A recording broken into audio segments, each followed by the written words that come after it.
Hey everyone, welcome to Season 3. Last time, at the end of Season 2, the apocalypse was about to kick off in Winden. We saw Martha get shot by Jonas's older version, Adam. But right after that, another Martha, with black hair and bangs, showed up and said, "Hey, I'm from a different world. Let's get out of here." She takes Jonas with her to this other world. But, in true dark fashion, she doesn't give him much info on what to do next. So here we are in Earth 2, also known as the Mirror World. In this world, Martha is filling Jonas's role. She's even wearing his iconic yellow raincoat and living in his house, but everything is flipped around in this reality, making things super trippy. In this world, the Nielsen's are the ones living in Jonas's house because Ulrich left Katharina and is now with Hannah, who is pregnant. But Ulrich being Ulrich, he's still cheating. This time on Hannah with his co-worker, Charlotte Doppler. There are some other interesting changes in this reality too. For example, Magnus now has black hair and tattoos. He's still with Franziska, but here, Franziska is deaf, and her sister Elizabeth can talk. Oh, and remember Eye Patch Cop Waller? In this world, he has both of his eyes but has lost an arm instead. And of course, we still have no clue how that happened. Jonas eventually tracks down this world's version of Martha, but she's never time traveled and doesn't know who he is. In fact, in this reality, Mikkel never traveled back in time because he was sound asleep in bed the night the gang went to explore the caves. So, Jonas was never born in this world. Meanwhile, Jonas meets an older version of Martha, who's like a mirror version of Adam. She calls herself Eva, and there's a whole Adam and Eve theme going on here. Eva tells Jonas, "Hey, the apocalypse is coming to this world too, in just a few days. You have to stop it." Jonas, after spending 2 seasons getting tricked by older time travelers, is naturally skeptical. But Eva insists, "No, this time you can trust me. It's the real deal." Meanwhile, the slightly older Martha who saved Jonas from the apocalypse has gone back in time to 1888. There, she finds an adult version of Jonas who is busy doing some cool, old-fashioned experiments. When Jonas and the teenagers escaped the apocalypse, they accidentally ended up way back in the past. Jonas is thrilled to see Martha again, but she has to break the bad news. "I'm not your Martha. I'm from the other world." The time machine they have is out of power, so they're stuck in 1888 for now. But they're not totally on their own. They have help from an old blind man who's part of Sic Mundus. His name is Tannhaus, and he's actually the ancestor of Winden's clockmaker, who we've seen before. As it turns out, Adam wasn't the one who started Sic Mundus. It's actually been a part of the Tannhaus family legacy ever since this guy's father tried to invent time travel to bring back his dead wife. So, Marta has just 1 orb of time travel juice left and offers to share it with the group to help kickstart their experiment. But there's a problem. They don't have the right calculations, and it's just not working. And then suddenly, Marta disappears. Turns out she lied. She actually has plenty of time travel juice and just bails, leaving them stuck in the 1880s. Now we find out she's working for Adam. Jonas is older and has gathered all of Sic Mundus together in the future, claiming he has the solution to fix the whole time travel mess once and for all. Now, there's a new character this season, a guy with no name, but let's call him Creepy Cleft Lip Man. He travels through time with his younger and older selves. Yeah, they're the Cleft Lip Trio, and they roam the timeline using a strangling cord to kill off minor characters while the other 2 watch. It's super unsettling. In the aftermath of the apocalypse in World 1, Peter and Elizabeth Doppler are wandering around trying to find their family. But Charlotte Doppler, their mother-wife, has been transported to the distant future, where she's reunited with a grown-up Elizabeth. This is when Charlotte discovers that Elizabeth is both her daughter and her mother, thanks to the whole time loop thing. Somehow, they take this news pretty well, all things considered. Meanwhile, back in the immediate post-apocalypse, young Noah befriends young Elizabeth, though her dad, Peter, doesn't trust him. And it turns out he's right not to. Post-apocalypse is full of dangerous scavengers. Peter and Elizabeth end up in a brutal fight with one of these scavengers. Elizabeth kills him, but not before the guy kills her father, Peter. Afterward, she runs off and teams up with Noah, and that's how they end up together. Elsewhere, Claudia Tiedemann is starting to unravel the mysteries of the time travel puzzle. Her daughter Regina survived the apocalypse by staying in the bunker with them, but she's still battling cancer. Now, Claudia was never married, and no one really knows who Regina's father is. But in the 80s, Claudia had an affair with Tronte Nielsen, and we learned that their relationship actually started when they were teenagers. So Tronte is most likely Regina's father. So in the post-apocalypse, an older Tronte Nielsen shows up, and in true dark fashion, drops a bombshell. He's like, hey, sorry about this, but you're probably my daughter, and now I've got to smother you with this pillow. Yeah, this kicks off the first of several parent-child murders this season, so buckle up. Meanwhile, Jonas's mom, Hannah, who traveled back to the 1950s last season, is having her own drama. She starts up an affair with young Egon Tiedemann, and everything's fine until she finds out she's pregnant. They get into a big fight over it, and Hannah decides to leave and start a new life on her own. Egon tries to make amends with his wife, but she's still in love with Agnes Nielsen, her secret girlfriend from last season, who has since gone missing. To add more chaos, Egon's wife wants a divorce, and Egon starts turning into the drunk, broken cop we remember from the 80s. Over in the 80s, Katharina Nielsen is on a mission to find her son, Mikkel, who has gone missing. Turns out, Mikkel and his adopted mom are hiding out after Mikkel was kidnapped by the crazy old man from last season. Katharina tracks down this old man, and surprise, it's her old husband, Ulrich. She hatches a plan to break him out, but instead of thinking to travel back to the 50s when he was younger, she focuses on freeing him in the present. To make things even more twisted, the nurse who works at the facility where Ulrich is held turns out to be Katharina's own mother. Unfortunately, she's abusive, and when Katharina tries to steal her keycard, they get into a fight. It ends in tragedy as Katharina's mom kills her. That's parent-child murder number 2 for the season. Meanwhile, on Earth 2, Jonas tracks down Marta, who's understandably confused. He tells her, hey, I'm your time-traveling boyfriend-nephew from an alternate world, and I need your help to stop the apocalypse. Marta's had enough weirdness recently that she decides to go along with it and follows him into the caves. Jonas takes her through the time travel tunnel to the future of Earth 2, where the apocalypse has left everything looking like a wasteland. There, they meet adult Martha, who fills them in. Yep, the apocalypse is coming here too. You guys have to stop it. It's a lot for young Marta to take in, but Jonas is there to support her, and things get steamy between them. Finally, no time travelers show up to interrupt, and these two actually get together. Meanwhile, on Earth 1, slightly older Martha gets some shocking news from Adam. Yeah, she's pregnant. One time was all it took. And here's the kicker. Their son is none other than creepy cleft lip guy. He's the start of this whole twisted family tree. As if that's not enough, we learn that he ended up with Agnes Nielsen, making him Tronte Nielsen's father. So, creepy cleft lip guy is the origin of the Nielsen family line, meaning Jonas and Marta are their own great-great-grandparents. On Earth 2, Jonas and Marta are trying to stop the apocalypse by breaking into the nuclear power plant. Along the way, Marta gets a cut under her eye, the same one that the Marta who rescued Jonas from the apocalypse had. Jonas starts realizing something isn't right and says, wait a minute, we're not changing anything. We're just repeating the same cycle. Our older selves have been lying to us again. They decide to confront Eva, who admits the truth. Yep, I lied. I'm not trying to stop the apocalypse. I want to keep the loop intact. Eva drops another bombshell. Jonas, your role in all this is over. Suddenly, an even slightly older version of Martha, now with a noticeable scar, steps out and, without hesitation, shoots Jonas. It's a heartbreaking moment for the younger Martha, but she doesn't understand why her older self would do this. But wait, Jonas can't die here, can he? After all, we've seen his older self. How does that work? Eva steps in with an explanation. She says that at the moment of the apocalypse, time stands still for just a fraction of a second. This brief pause creates a loophole that allows multiple timelines to coexist. One where Marta takes Jonas to Earth 2,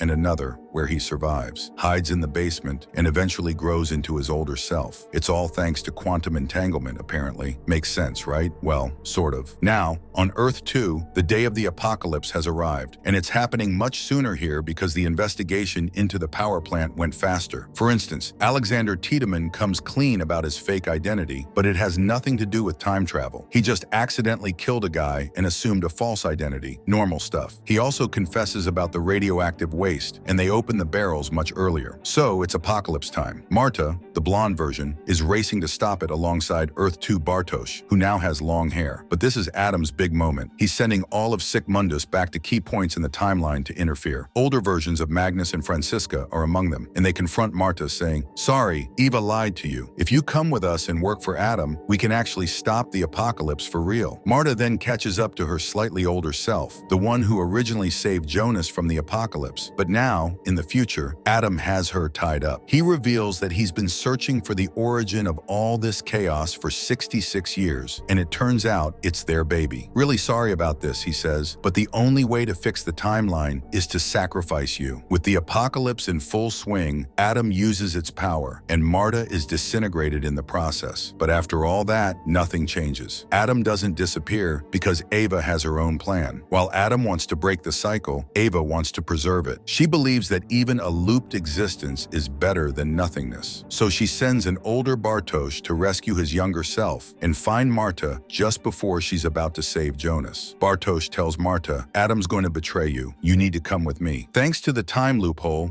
a second Marta exists, and Eva steps in, giving her the scar under her eye and introducing her to her son. Eva tells her, "The only way to save him, and all of us, is for you to kill Jonas." There's a standout episode that jumps around through time, filling in all the details of things we've been wondering about. In the original timeline, Jonas survived the apocalypse by hiding in the basement. He teams up with Claudia Tiedemann, and they work together to try and figure out how to control the time travel blob, the God particle. Over time, Jonas loses hope, but young Noah finds him and reminds him, "You can't die. You have to become Adam. We're going to save the world." Jonas, Noah, and Claudia then spend the next 30 years together in the post-apocalyptic world, working to transform the God particle into a functional time travel device. Meanwhile, Noah and Elizabeth grow closer during this time. They share a really sweet relationship, with Elizabeth often asking Noah to tell her about paradise. He comforts her, saying, "Paradise is going to be amazing. Trust me, we'll get there." They build a life together in the wasteland, and their bond is heartwarming until tragedy strikes. One day, older Elizabeth shows up with her mother/daughter Charlotte and kidnaps baby Charlotte. Yes, she kidnaps her own baby from her younger self. At this point, Elizabeth believes that this is the only way to create the paradise they've been dreaming of. Losing his daughter pushes Noah into a dark place, and when they finally manage to unlock time travel, he ends up working for Adam. Adam, of course, feeds Noah a lie, telling him, "The only way you can actually save your daughter is by helping me." Meanwhile, way back in the past, Jonas's mom, Hannah, shows up on Egon Tiedemann's doorstep with her daughter, Celia. Egon, who always swore he'd never let the chaos of time travel take over, ends up caught in it anyway. Meanwhile, Jonas is slowly becoming Adam, the very thing he feared. After being betrayed by Earth 2 Marta, Jonas spirals down a dark path. He and his group spend years obsessively working on time travel, and things take a sinister turn. We can assume Hannah was sent to the past by Eva, who Adam no longer trusts. So, in a heartbreaking twist, Jonas ends up smothering his own mother, making it the third parent-child murder of the season. After that, he takes his half-sister Celia and sends her into the future. If you remember, Celia is the girl with the scar that we met back in season 2, but her journey doesn't stop there. Later on, an older Adam sends Celia back to the 1880s. There, she meets and falls in love with Bartosz, and they have a son together. And here's the tragic twist. Bartosz is Noah's father. But we already know that older Bartosz becomes teenage Noah's first kill, making this the fourth parent-child murder. The family connections get even more tangled